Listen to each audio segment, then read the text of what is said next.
Ito ang pagsusumamo ni Herminia para ibalik ang kanyang 5 taong gulang na anak na nakuhanan sa CCTV na sumama sa isang babae. January 1 nang mawala si Aiza sa Cubao habang tumutulong ang kanyang ina sa karinderya ng kanilang kaanak. Nang i-review ang CCTV sa lugar, nakita ang babaeng ito nakasakasama si Aiza. Sa kaibigan pala ng suspect sa bagong silang Caloocan, dinala ang bata. Noon pa lang nagduda na ang kaibigan sa kwento sa kanilang suspect na kinilala niyang si Amalia Bonete. Ang kwento niya, ibinigay daw sa kanya ng nanay yung bata.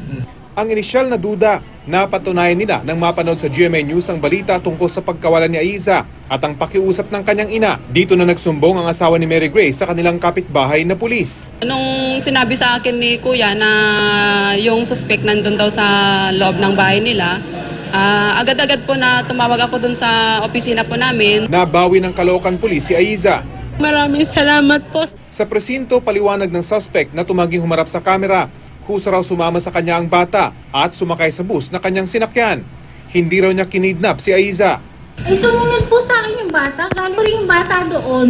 Kung may pamasahin na ako. Pero ayaw itong kagatin ng nanay ni Aiza. Kakasuhan daw niya ang suspect.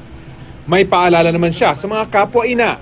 Lagi nating ingatan ang ating mga anak dahil hindi po naman natin ini-expect na mangyayari ang mga ganitong sitwasyon.